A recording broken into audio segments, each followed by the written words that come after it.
April 26ರಂದು ನಡೆಯಲಿರುವ ಲೋಕಸಭಾ ಚುನಾವಣೆಯಲ್ಲಿ ಮತದಾರರು ಶಾಂತಿಯುತವಾಗಿ ಹಾಗೂ ಯಾವುದೇ ಹಿಂಜರಿಕೆ ಇಲ್ಲದೆ ಮತದಾನ ಕೇಂದ್ರಗಳಿಗೆ ತೆರಳಿ ಮತದಾನ ಮಾಡುವಂತೆ ಧೈರ್ಯ ತುಂಬಲು ಪೊಲೀಸರು ಸೋಮವಾರ ನಗರದ ಸೂಕ್ಷ್ಮ ಭಾಗಗಳಲ್ಲಿ ಹಾಗೂ ಮುಖ್ಯ ರಸ್ತೆಯಲ್ಲಿ ಪಥ ಸಂಚಲನ ನಡೆಸಿದ್ದಾರೆ.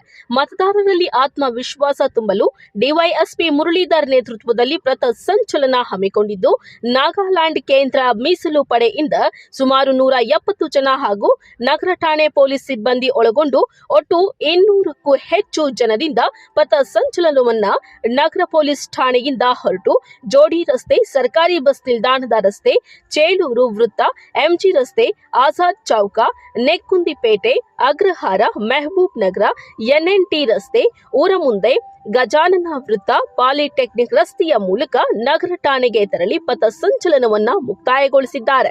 ಪೊಲೀಸರ ಪಥ ಸಂಚಲನ ಸಾರ್ವಜನಿಕರಿಂದ ಉತ್ತಮ ಸ್ಪಂದನೆ ದೊರೆಯುತ್ತಿದೆ. ಪಿಸಿಆರ್ ಕಾಂಪ್ಲೆಕ್ಸ್ ಮತ್ತು ಚೇಳೂರು ವೃತ್ತದಲ್ಲಿ ಪೊಲೀಸರಿಗೆ ಮಾಲಾರ್ಪಣೆ ಹಾಗೂ ಹೂಮಳೆ ಸುರಿಸಿ ಸ್ವಾಗತಿಸಲಾಯಿತು. ನಗರದ ಮತದಾರರು ಮತದಾನ ಕೇಂದ್ರಗಳಿಗೆ ತೆರಳಲು ಆತ್ಮವಿಶ್ವಾಸ ಮತ್ತು ಧೈರ್ಯ ತುಂಬಲು ಪಥ ಸಂಚಲನ ನಡೆಸಲಾಯಿತು ಎಂದು ಡಿವೈಎಸ್ಪಿ ಮುರಳೀಧರ್ ತಿಳಿಸಿದ್ದಾರೆ.